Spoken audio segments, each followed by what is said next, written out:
Okay, good evening. Just to spell out again what the purpose of why we're doing this every Tuesday evening. We're calling it Hadrocho and Eitzes al Chassidus.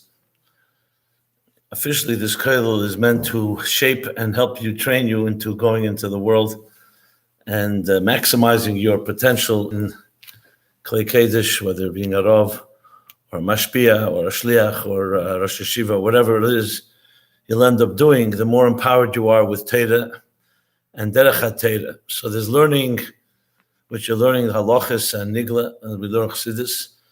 So we all felt that it was I don't know if I call this beged the shimush. It's not shimush so much as far as pure basic halacha, but we know that a big part of Torah is applying Torah. So I began with topics around personal matters, shalom bayis, relationships, and then went to the topic of shlichus itself. How do you find your shlichus in life? Now, last week was no class, but 2 weeks ago we did Chanukah lessons. So I felt I want to move into the area of communications, what they call pedagogy, maybe, not exactly, but pedagogy is a form of communication. And I'm going to cover it in different angles because I find that one of the most important and underappreciated elements of what anyone who in your position or our position will ever be involved in is communication. And most people don't know how to communicate well, to be very honest. Not with their spouses, not with their children, and not with their communities. When I say communicate, I don't mean getting up and saying a speech and a drosha.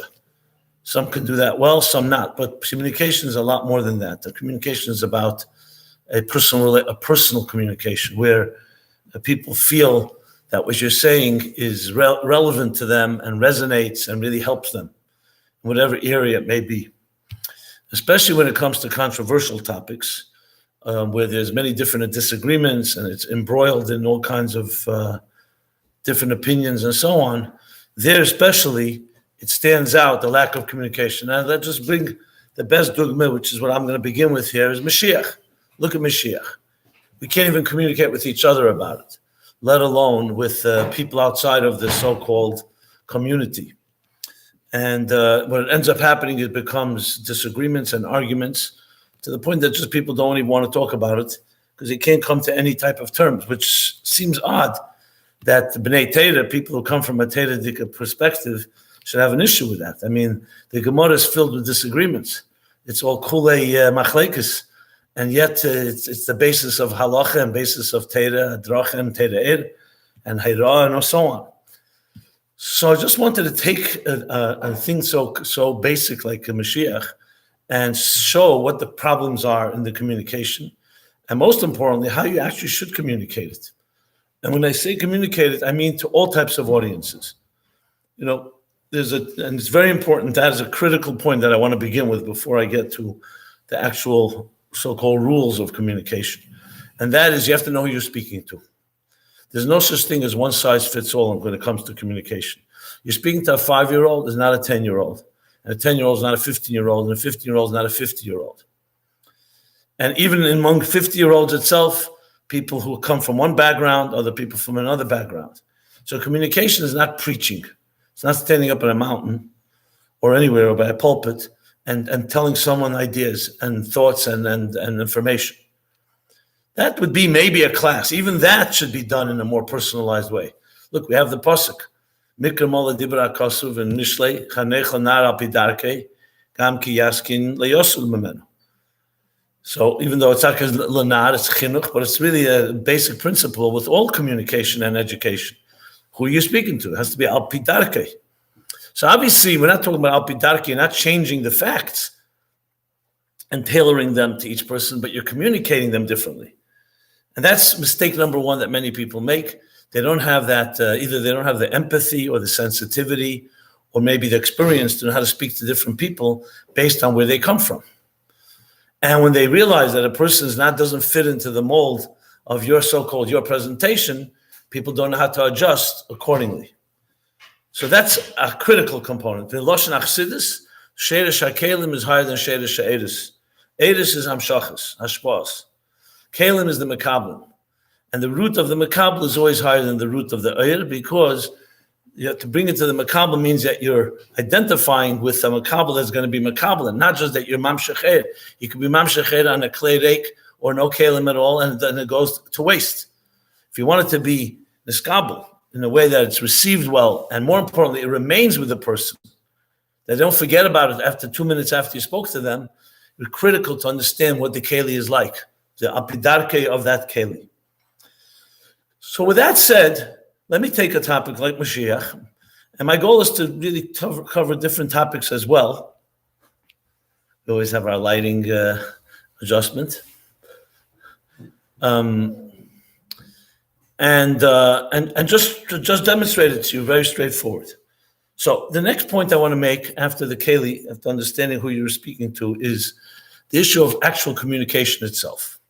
So besides obviously the obvious, I'll state even the obvious, that divrei chachamim benachas yishma'on, that a person has to always speak in a soft and kind voice, not harsh and not gvuradik, even if you're saying good things, and if you say it in a tone that it can be very aggressive, people won't be able to listen to it.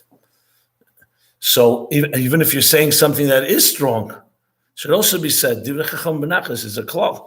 You don't speak in harsh terms because the recipient can't hear it. And put yourself in the shoes of the person who's... This is already gone beyond. Is there a way to... Huh? Okay. I think the shmas would that negate speaking passionately or rather soft-spokenly? No, passionately is not steered to soft. I said aggressively is the steer. Passion is highest. You're speaking your lebedik, and above all, you have to really listen. If you have a doubt, go over to the listeners and ask them how they heard it, or put yourself in their shoes. If they heard the way you're speaking, what you would like. Look, people can't deal with harsh tones. Okay. So now regarding the communication itself. So of course, as I said, the first thing is that has to be that's a gentle tone, a loving, kind tone. They have to see you're a kind person. Remember, people listening to you, whether people that know you or they don't know you, you can't do this manually? No, it's not as fun. Oh. You don't want to see it in the middle.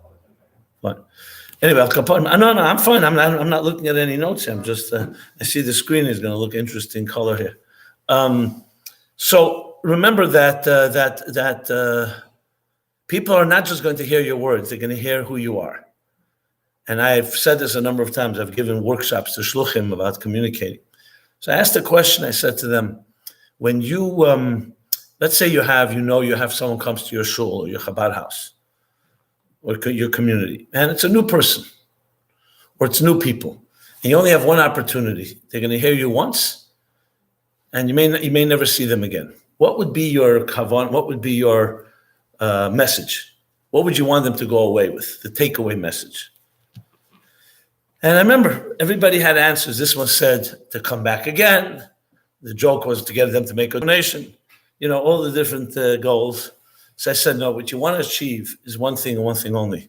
Trust. If there's no trust, they may never come back again. If there's trust, there's a channel that opens up. And when people listen to someone, especially the first time, they're looking at someone I can trust.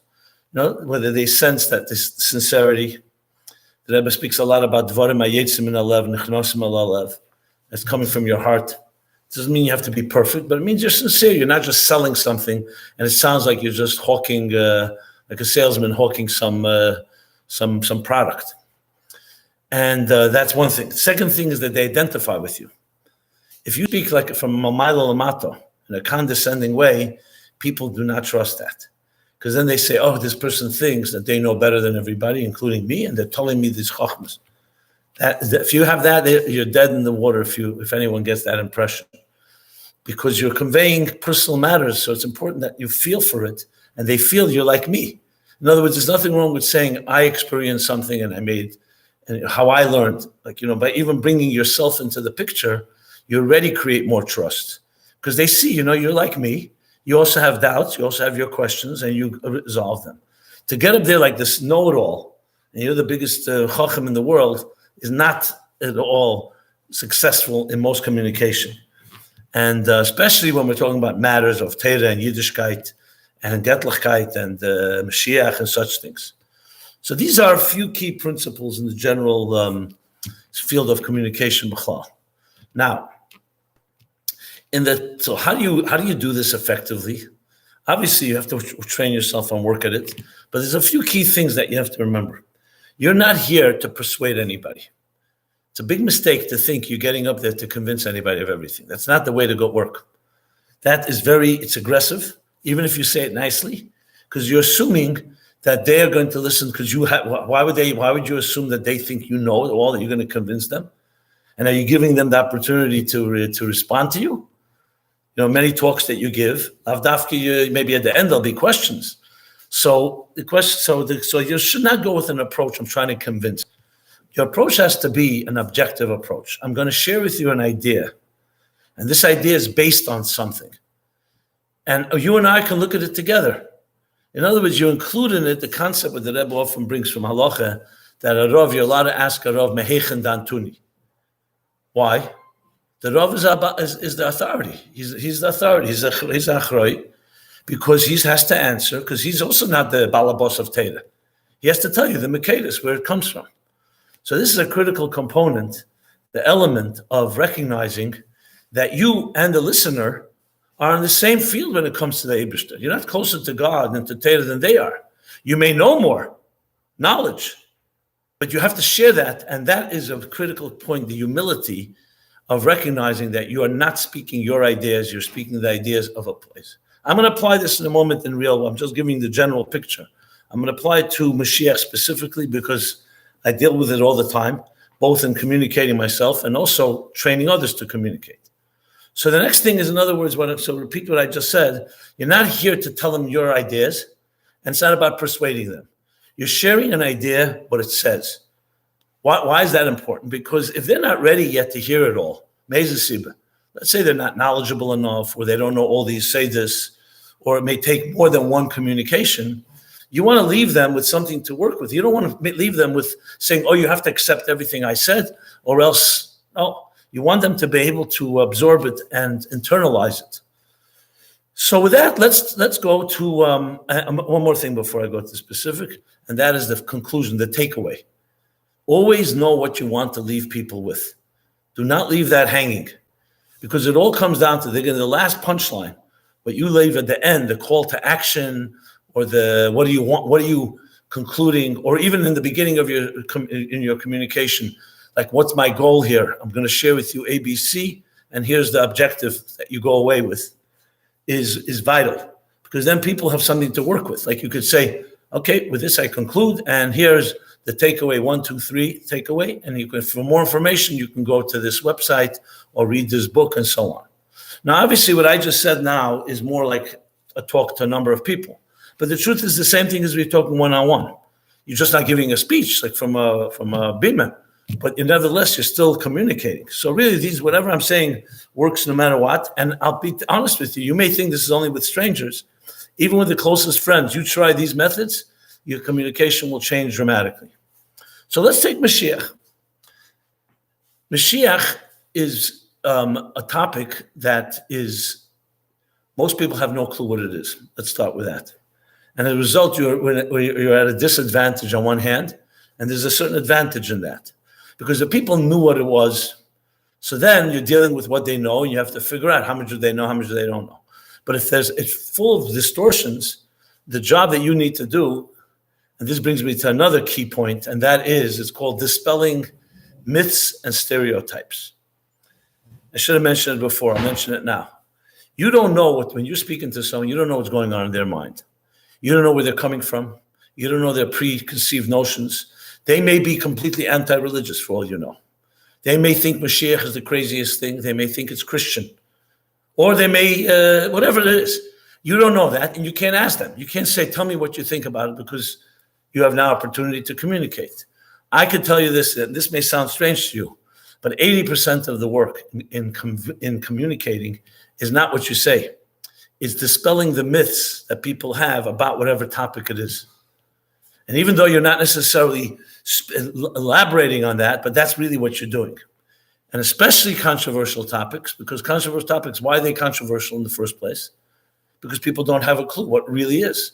And it was presented in the wrong ways.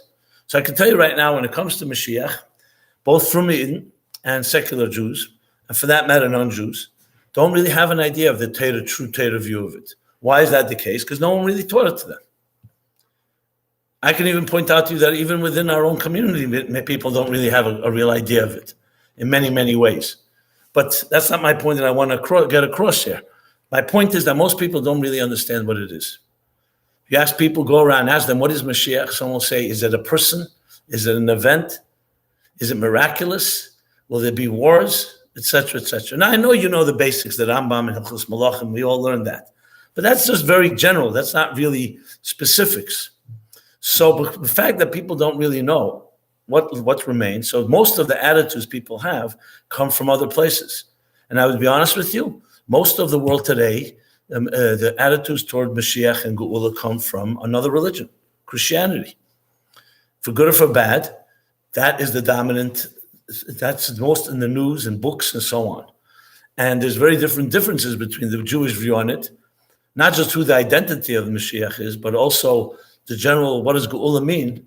And this is all invisible because when you're speaking to people, they're not telling you. They don't even know themselves what they know and what they don't know.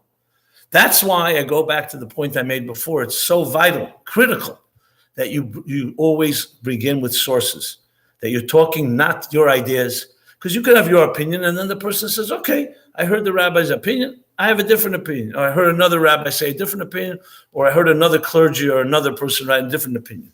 The more you bring solid, grounded sources, and I don't mean you have to go through all the Marmikamis in detail. You see the Talmud says, what do you quote? You're going to see in a moment.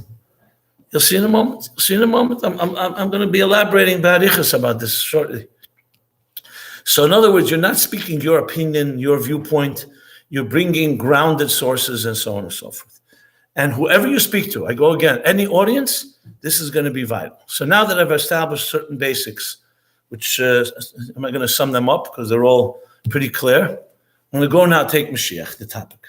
So I'm going to present I'm going to assume two audiences, one a secular audience and one a frum audience, because they are very different audiences and they have very different viewpoints. A secular audience may not even appreciate or care about Mashiach. A frum audience, officially, there's Yud Gimel Ikrim, 13 Ikrim, Achak B'chol Yom Sheyoveh, Mashiach, etc. They may not know much about it, or they may have distorted views, but so that's why I'm going to talk like two audiences. But I'm going to start with the frum audience. So where we begin, if you get up and speak about this, whether it's to one-on-one or to a group, we all know the biggest question that people are going to ask is the Rebbe Mashiach. Right? That's right away, because the hottest topic. Yeah, you guys, you Lubavitchers think the Rebbe's Mashiach. Is that true? That would be like the confrontational question. So how do you answer that question? So it goes back to the whole communication in general. Obviously, you want to control the conversation. So the first point that has to be made, that this is not a Lubavitcher thing. It's not an Orthodox thing. This is how God, who gave the Torah, told us the picture. This isn't a personal matter here. As I said before, we're not talking personal opinions here. So the first thing you need to state is, how do we know that Mashiach is coming altogether? How do we know that at the end of days, there will be a redemption? Is it you heard it from your mother, from your father, from your Rebbe, from how do you know? The answer is because it says so in the Torah. Because God, who created the universe, and again, I'm speaking now, I'm not giving the whole talk, I'm just giving the pointers. God, who created the universe, and I'm speaking again to an audience that believes in God. We'll soon get to people that are more skeptical. God, who created the universe, he also gave us a blueprint of how to live in this universe. It's called the Torah, Lashon Hara. And he told us that your job, your mission, the human race, was given a mission to be a partner with me, with God, to make a dira b'tachtenim, in simple English, to spiritualize the material world and make it a garden, a home for the divine. And when that job is done, we will have what's called Geula. What's Geula? A world that's aligned exactly the way God wanted it to be. And what does that mean? It's not my view, your view, it's the Torah. If we followed let's call it the Torah, let's call it life's operator's manual, and life is like a machine, if you follow the operator manual, which is the blueprint called Torah, we align existence and the world with the way the engineer wants it to be. When you do that, that's the world of Geula. That's brief. Obviously, there's a lot more to say in it. I just don't want to go into anarichas. Now, who can argue with that? So you could argue, I don't believe in God. I don't believe in the Torah. And now, if someone says, or you want to say, where does it say in the Torah? All you have to do is quote the Rambam. He says clearly, that's Merum is in Torah Shabiksav and Pasha Balak, Pasha Netzavim. And then he says, in the Vim, Mola Maleim B'Dover Zeh. So it's very clear. It's not, in other words, God and His Torah told us. The same way we know that, how do you know that we have to keep Shabbos, or put on film, or eat matzah on Pesach, the same place. It's exactly the same thing. The same God.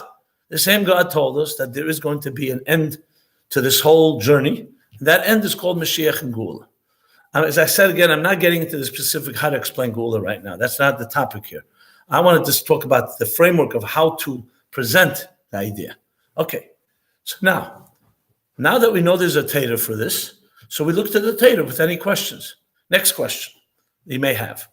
Okay, when is this Mashiach going to come? Do we know?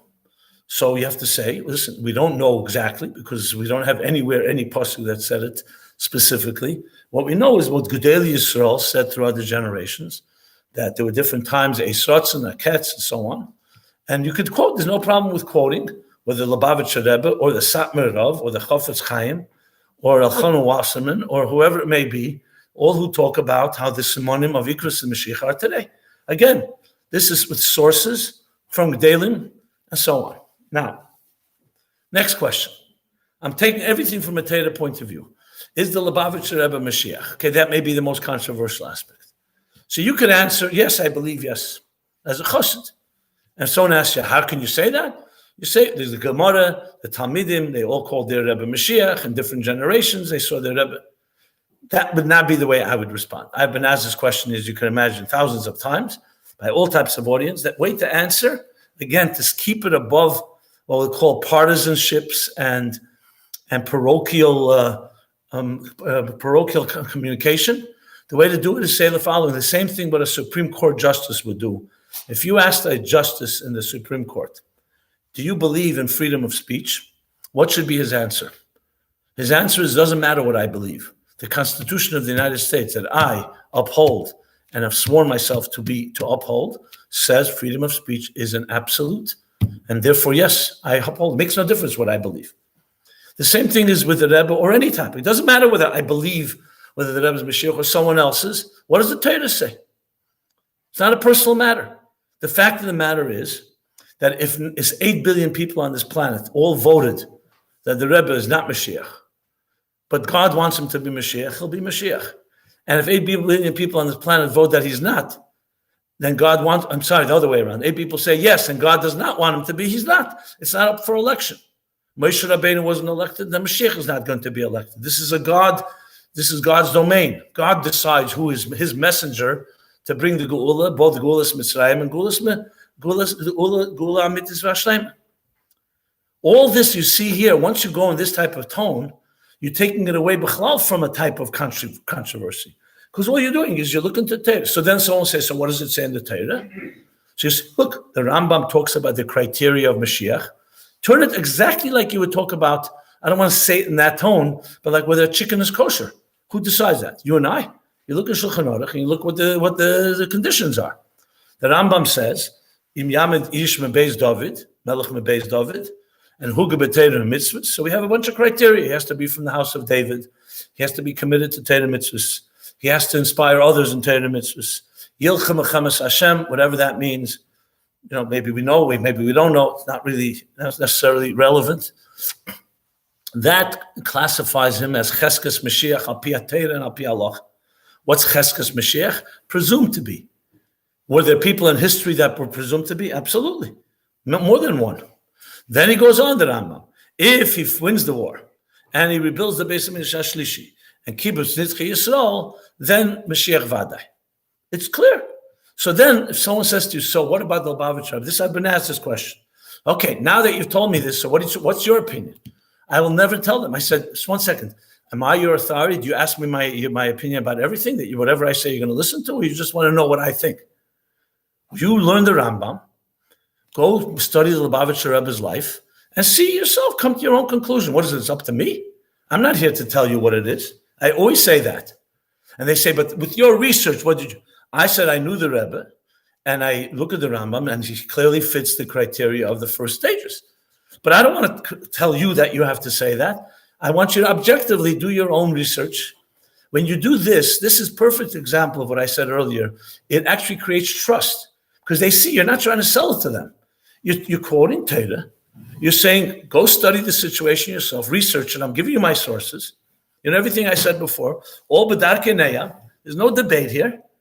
And that's it. What are they going to say now? Someone will say, but I don't believe the Rebbe. I'll say, fine. You look at the Torah. It's not about your belief. I'm not telling you my belief. It's not relevant, my belief. Torah has never said that Mashiach is dependent on someone's personal, as I said, we don't nominate, we don't elect Mashiachs. And what I'm talking to you is not just theory. This I've done hundreds of times. And it always works because I take this approach. It's a Torah we're talking about. Now, someone will say, okay, what about after Gimel Tammuz? Fine, I can accept that the Rebbe is Cheskes Mashiach, but then he passed away. So I say the same thing. You have to look into Torah. Does the Torah allow for a possibility that someone who passed away at Pi Halacha can return as Mashiach? Now we know there's again. I won't go into. It's not important to go into an argument about it. You could say here are sources like this. There are people who will say that mainstream Judaism not necessarily believe that, because then they'll tell you right away, did you say that before Gimel Tammuz? Or suddenly you found this Gemara after Gimel Tammuz, conveniently. So you have to say the answer is the truth. The truth is that we always wanted to believe that the person who God wants Mashiach would not die before he becomes Mashiach Vadai. But is it possible? It is. But again, I would not get into a personal thing. This is not a Lubavitcher Mivtza. We're talking Torah here. This is definitely how you speak to the frum world. I'll get in a moment to the more secular, because there are different challenges. The frum world, what you're doing is doing what they want you to do. You're citing Torah. I said nothing here now in this last 10, 15 minutes that I spoke about this. I didn't say one thing that's a Lubavitcher Shitta. I spoke Torah. You can speak to a Litvische person, to a Chassidic, to a Haredi, to a modern Orthodox, quoting Torah. That's all that's relevant. There's nothing that we were even mechadish here. There's no chiddush legamri here. It's complete Torah. Now, someone says they don't agree with the Rambam's Yud Gimel Ikrim. It's another discussion that they don't accept that. There were people who had challenge. But Mashiach is, we know, Yesod and Amunah. So that's the what I do now is basically the tone and the approach, which completely takes it away from personal, controversial, and so on. And now, the question of how to explain it, that I can go into a little more about how to explain, but that's not as important to what I just did now, which was the framework of how you address an issue. And I will tell you now, not just Mashiach, any controversial issue, same thing. I've spoken to once to 600 people from a gay community in Manhattan, gay community, okay? Now, I didn't come there, and they didn't think it was a hostile audience. And I was able to communicate in a similar way. They weren't happy, but I didn't speak to them personally. We spoke, I was there to present the Torah view. And once you go with the Torah view, that's the Yesod. Remember another thing in this context, I should have mentioned, but I'll say it now. Every conversation is based on muskolis d'shenis. You know the expression. In English, it's called axioms. There's no talk about anything that does not have an axiom. Like if I'm standing right now and I said Torah, that's an axiom.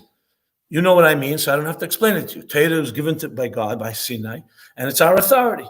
But if someone says, how do you know Torah was given from Sinai? Someone's allowed to challenge an axiom, but there's no talk that doesn't have an axiom. And if you have that in place, it helps to fuse a lot of issues as well. Because you say, here are my muskolas d'shenis. This is what I'm basing it on.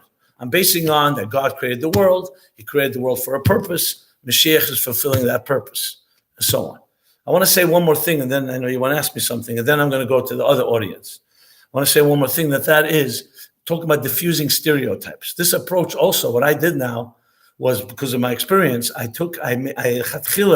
Magdim Refu Lamaka, I embedded in my presentation things that already what's the word I want to use? Preempt the different stereotypes people have. Because the stereotype, as I said, about a Lubavitcher right away, or about the Rebbe, or about other things, because we're going to the Torah. So now, one more question people would ask. Okay, so this Mashiach, is this, what exactly does it mean? So we know in the Jewish approach to Geula is this. It's not just an event that happens. That at the end of time, or whenever the Eibishter wants, he sends a Mashiach. It's a process. This is based on essentially the Yesodis of Torah in general, especially in Tanya. In Chassidus, he talks about that, he says, Gili the Gili Zeh of Yemesa Mashiach, Tchis HaMesim, the beginning of Perek Lamed Zayin, which is the Yemesa Mashiach, is Gili Ein Sof Be'elam Hazeh, Tolei B'Maseinu V'Avodesenu.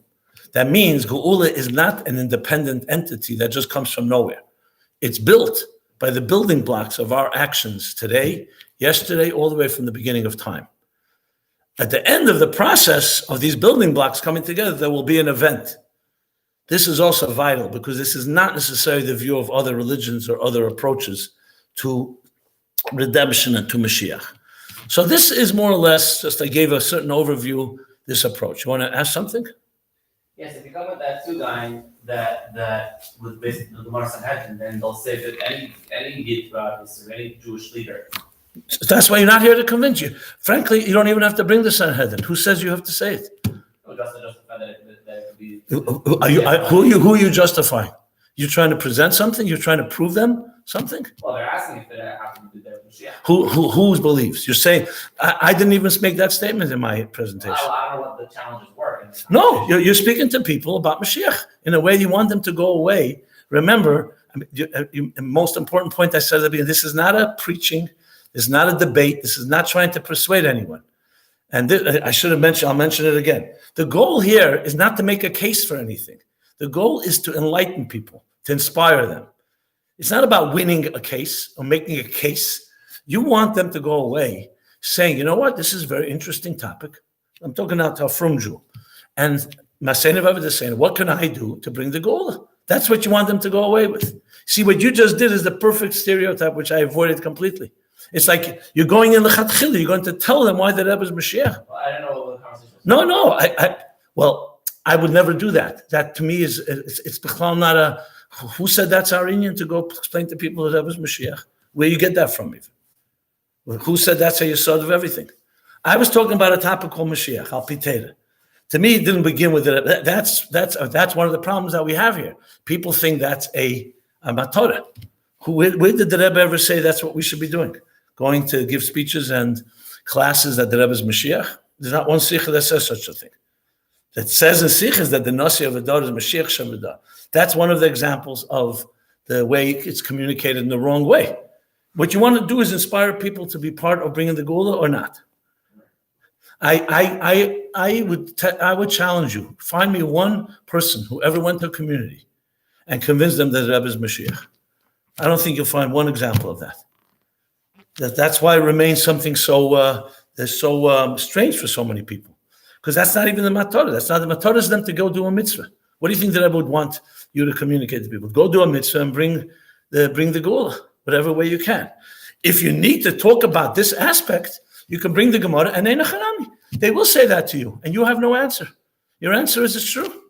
It could have been Mina Mesim, it could be anybody. So why did you choose the Rebbe? You'll say, because he's lived in my time and I like how he looks. That's all you can really say. And you believe that this is it. But that is, I would avoid that. Because then what you're doing is, and someone will say to you, okay, I understand, I respect your Chassidischkeit and your skashas, but I'm not a Makusha like you. I'm not a Lubavitcher.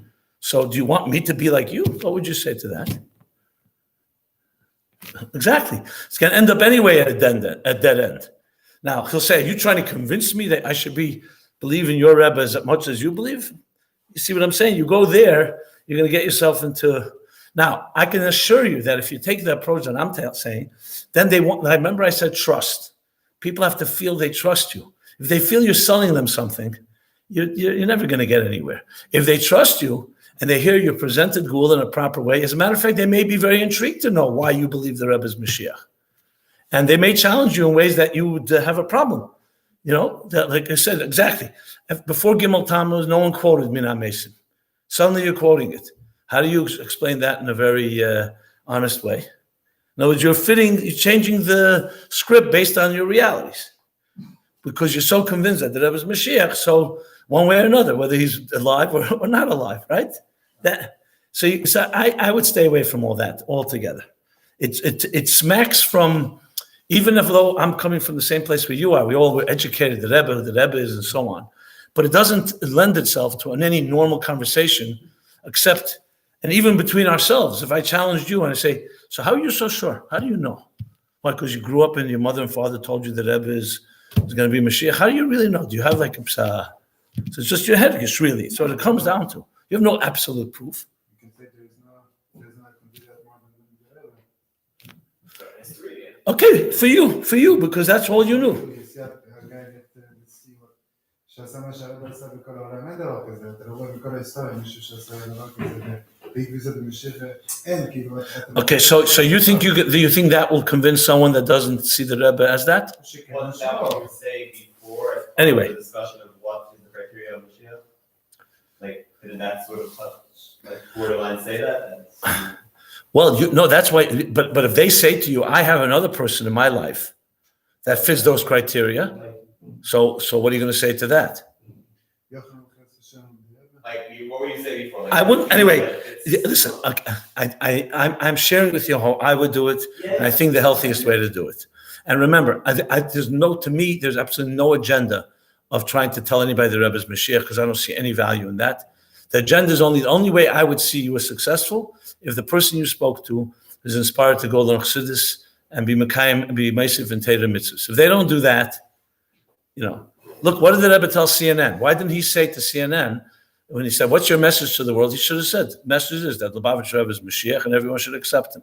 I know, it sounds strange the Rebbe should say that. But why did the Rebbe say increase acts of goodness and kindness and then even hint to anything else? Because that's what he wants from people. He wants people to increase goodness and kindness. That's all that really matters. That's why, what's the takeaway message exactly? So, I know what I just said, a lot of Lubavitchers will not like, because they're not trained that way. They think the agenda is something else. But since I'm the one that's speaking here, I'm telling you how I understand it. And I know the sikhs and so on. Let me go over to the other... Well, there are those that honestly feel that the Kavanah is now to... So my response to those people, everyone can do whatever they like. But number one is I'd like to see any success, and I have not seen not one success story there, because I cannot see... It's never. I'm talking about communication. People, you do not respond to being persuaded. You're going to try to force someone to believe like you believe. I've never seen it work. Never. And it's not dvorim hayetzim min halev nechosim al halev. I mean, I know they're passionate Lubavitchers who firmly believe, but you're talking to people that are a completely different world. And how are you going to communicate something they don't understand what you're talking about?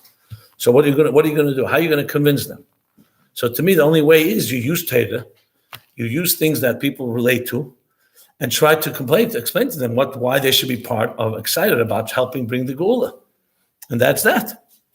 Which is why the Rebbe crossed out in the Sikhs, whenever it was written, be Mefarsim, who is Mashiach, he always crossed that out. He never left that in, whenever it was suggested that way. It was always about Lilmid in Yonah Geula Mashiach, Be'efram Eskabel, and getting people to embrace that and then live by it in their actions and their the. So that's a part of it. This has nothing to do with whether the Rebbe is Mashiach or not. We're talking communicating it. What you want to believe in your heart, that's your business.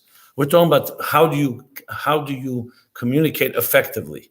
Now, if you can give me one case where somebody went to a completely audience that was not Lubavitchers and was able to make that case for them, and everybody went away running to the oil and saying, okay, here's my Mashiach, I would love to see that. I have not seen it in 30 years of my observations of the events that went on. Now, what people remember, communication is not about what you believe. See, there's another, I didn't say it so explicitly, but let me say this. A problem b'chlal in the frum world, and I wouldn't just say the frum world, I would say the whole world, is you're convinced of something, you think that you really know the truth and no one else does. So you just feel that your truth is so important, is so the top of everything, that somewhere it comes across that you are monopoly on truth. And that's the fact. And this is a big turnoff. Because first of all, you have a monopoly on truth. Let's go into your Yetzer Hara and let's see your life, what's going on in your secret life. You have a monopoly on truth. In other words, we all know we're all human beings. Everybody has a Yetzer Hara and everybody has their challenges. So since when is your monopoly on truth the one that is supposed to dominate? Now, even if you do have, even if you were Zeicha and you feel, listen, every Lubavitcher feels that what they know about the Rebbe is absolute truth. I know that. But the question is that going to be an effective way of communicating to others? I would say no. Now, I would suggest absolutely Shluchim do talk about the Rebbe in that way. And there are people who get inspired. And we think that if someone says the Rebbe is my Rebbe, then we won them over. I just don't feel that's the real way to do it, even though some people do it that way. Look, I'm not telling anyone to do what everyone could do whatever they see fit. Part of what I'm saying here is that I don't tell people what to do. But if you're asking me the most effective way, look, I wrote a book called Toward a Meaningful Life. It probably had a pretty good impact on people. I don't make a case there that he has to be your Rebbe. I say, here are his teachings, and chase them. Tamaru, Kiteva Hashem, Kiteva Avaya. That's my approach there. That's a Torah approach. You present the ideas, you try to present them the best way possible, and you let the merits of the idea speak for themselves. If I wrote on every chapter, now that you read this chapter on education, I need you to sign a document that you feel the Rebbe is your Rebbe, or the Rebbe is Mashiach, that would defeat the whole purpose. Because that means, are you telling me the merits of what he presents, or are you telling me I have to buy into this? That's what I'm saying here. So I'm not talking about if you ultimately really teach Chassidus to someone, why shouldn't they come to the same conclusions you've came to? So that's another issue. I met somebody who talked to me about this, a very smart, intelligent guy. He says, this guy comes to my office, he's trying to convince me that Rebbe is Mashiach. I happen to have learned Chassidus, he says. This guy doesn't know one word of Chassidus. He's telling me this. And he's telling me, so I said to him, what makes you, so he's like, challenges him. And the guy that's telling it to him doesn't know how to explain what Gilei Elikus is even. So he's explained to him the Rebbe is Mashiach, and he's unable to communicate that what the word Gilei Elikus means. You see what I'm saying? So a person like that looks at it like this guy's just a cult follower. He's not using any seichel. He's just saying things that he was taught, or even if he believes, but it's coming like an amoritz. That's why it's vital to present it in a proper fashion. Now, let me share the last few minutes here with the second audience. Second audience would be people who have skeptics. They're skeptical, or they don't necessarily accept it. In other words, with a frum audience, you can assume they believe in Eibishter, they believe in the Torah, they believe in the Yud Gimel Ikrim. So you have at least those things in place. The question now is, how do you explain to them the whole picture from a Torah point of view? And also the sense of urgency, that we're now at the end of days, Ikvus Mashiach, and so on and so forth. And explain to them that now is the time that all of us have to come together and do whatever we can to Maisa Echad, Dibur Achas, Machshava Achas, Vachriya, Atzme, Kol Elam, Kol Elas, Kaf Schus, and maybe Shua Vatzol. But what are you doing with an audience that those things are not a given? So how do you present there? So the truth is the same principles are applied. There's just certain different points have to be made. With people who are not necessarily believers or don't even know what the Torah is, the way to go about it, one of the best ways, is to use the mashal I said earlier, and you start with that. Instead of saying, God said in the Torah, Mashiach is going to come, which, like I said, that audience accepts that, the frum audience. One that doesn't have that necessarily that as a yesod, so you could say the following. That what I'm going to present right now is a presentation based on a few principles. Principle number one is that the world is driven by purpose and design. Now, why do you have to state that? Because most of the secular world, the Western world, does not accept that this world is driven by design in any higher way. They believe in evolution, in the natural selection, that there's no God, and that nature itself just evolves and basically prefers the best species, the one that survives, the survival of the fittest. But you can say, I'm beginning this conversation by saying that the axiom Muskal Rishon, the axiom is that existence has purpose. You and I were created for a purpose. We were put in this world with a mission. And that mission is to perfect and refine our corner of the world in the best possible way, through being virtuous instead of selfish, kind, charitable, compassionate, and all the guidelines, that moral and ethical guidelines that make human beings the best they can be. Teach that to our children. And this is the principle. Abraham was the first one that propagated and was a pioneer of monotheism, of ethical behavior, lases daka mishpat. The second principle is that this is not going nowhere, that every good deed we do accumulates. Every good deed we do accumulates and adds up, and when they will all accumulate, we'll have a thing called redemption. What's redemption? Redemption is a world that will be driven by, and I use the words of the Rambam, no war, world peace, no famine, no jealousy, no injustice. So everything that we aspire to, that you aspire to, you show them that the things they believe in their own lives, is actually, that is, in other Hebrew, it's called Mashiach and Gula. It's a word you may not have heard before, or it's a word that was used in the wrong way, but it's essentially the cumulative vision and dream and fulfillment and realization of the dream and cumulative dream and vision of the human race and every individual. What do you want your family to look like? Think of the world in its best scenario. Think of your life in its best scenario. No disease, no death, no illness. I said no famine, no war. This is the world. And we are active participants in the unfolding drama of this reality through our actions, through our goodness and kindness. If it's a Jewish audience, you don't have a problem to say through our mitzvahs. Mitzvah comes from the word connection. So essentially, we are aligning existence to the purpose for which it was created. Back to the example I said earlier about the machine. When it's used properly, it works in the best way possible. When it's not used properly, it can be destructive. Now, someone may say to you, you know what, I don't necessarily believe that the world has purpose. Fine. That's another talk. That's another conversation about God. Is there purpose or design? But nobody can deny that based on the principle of design and purpose, that there is an end to the purpose. It's like any company has a mission statement. And here's when you fulfill the mission statement, the company is successful. Here is its goals. The goal of the universe is the mission to fulfill the mission of making this world a refined, beautiful world that is aligned with its purpose.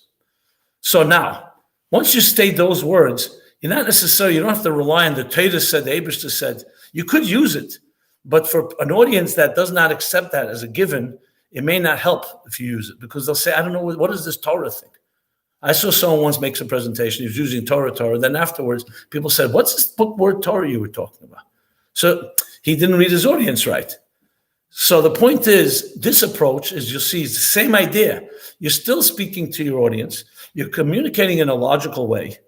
The sources may not be specified, but there's nothing wrong with saying at some point, if you'd like to know where I get this comes from a thing called the Torah.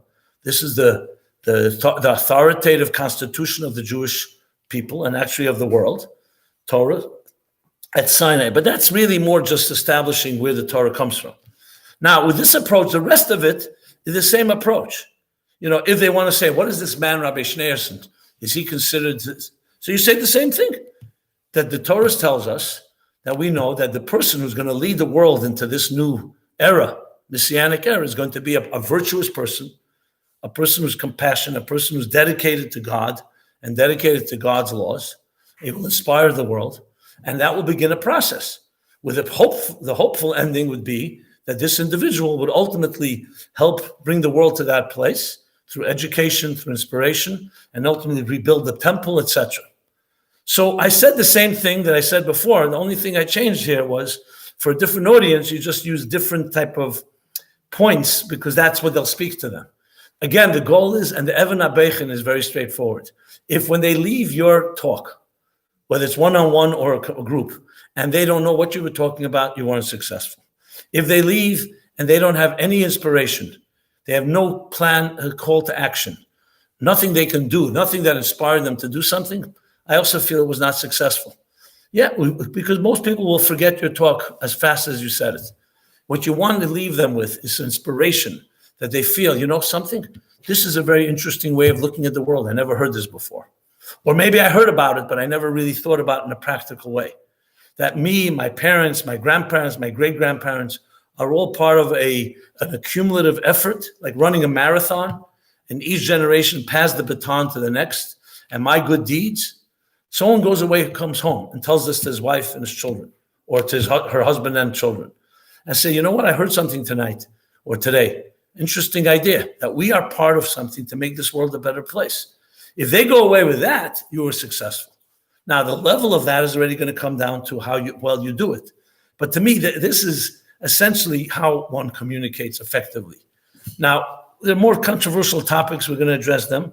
But I think I covered this pretty thoroughly, as best to my ability right now. If anybody has any questions, I'll be happy to answer. But you see, I hope you understand where I came from in the beginning. That's why I gave all those introductions. There was no agenda here. I'm not selling anything here. I'm presenting an idea. It's a beautiful idea, maybe the most beautiful idea, in a way that I want to inspire you to also embrace it. Once you have that type of rapport and conversation, everything changes, because it's not like I'm selling you something, now you're going to go check out whether this product is good or not. Can I trust this guy or not? You're giving people tools that they can look at it on their own and say, you know what, this makes a lot of sense, and I can do something with this. To me, the problem is not saying that the Rebbe is Mashiach. I once told a whole group of Neshei who were big Mashiachisten. I said to them, you know, if I stood in front of 10,000 people and if I could say the Rebbe is Mashiach and nobody would blink and nobody would care because that's whatever reason, I was able to explain it well, I wouldn't do it. Not because I have a problem saying it, because what are they going to do with that? They're going to go home and what? What do you want? What are you asking of me now? I want them to go home and feel excited to be part of a movement called Bringing the Geula, where they will share with their friends. And they were looking at me, those women, they said, you know, that's an interesting point. I said, it's not about the statement. Yes, the statement could be controversial, but of course you could be malbashit. I can explain it. I know how to explain things. I can explain the idea, just like a Moshe Rabbeinu took the Jews out of Egypt. What's the big thing? That there'll be a human being that will take the Jews and the world out of this golus. So it's not it's not like, if you think about it, it's not even that controversial, to be honest. But but that's not the point. The point here is not, that's why the Rebbe was so adamant. He wasn't, again, he was saying, Yerachik Eden, number one, because you're saying statements that just people find hard to swallow. But more importantly, what's your call to action exactly? And I'll tell you one more thing. I speak to what's called Mashiachistan all the time. I don't like that term. I'm just using it because you know what I mean. So I always say to them, let me ask you something. If I explain to somebody something and they accept the Rebbe as their Melech and Rav, in the language of the Tzemach Tzedek, as their authority and their teacher, and whatever the Rebbe says, they follow. They follow the Rebbe's Hiros. Is that Kabbalah Samalchus or not? But the word Mashiach is never mentioned. And then there's another scenario. Someone keeps calling the Rebbe Melech HaMashiach, Mashiach, but he doesn't follow the Rebbe's Heiros. Tell me, who is Makabel the Melech more? And it threw them for a loop. Some of them said, that's a good question. One guy even said, I think the guy who calls him Melech, and even if he doesn't follow his Heiros. I said, what are you, an idiot? What do you think calling somebody a name means anything? If you don't follow what he says, the name means nothing. You can call anyone by a name. My point is not, of course, the answer is, why can they do both? But the most important thing is that they should be inspired by this man. But you have to feel, here's a man that I want to follow. How do you follow? By learning his Torah, following his Hiras. And then, that already, that to me is the hardest part. You have that, the rest follows. So I hope I did some justice here, and I know this is not about Shalom Bayis, a relationship, but I still feel just as important. And we'll continue next Tuesday. On Thursday, we'll have the Chashir Chassidus. And everyone have a very good night. Yeah.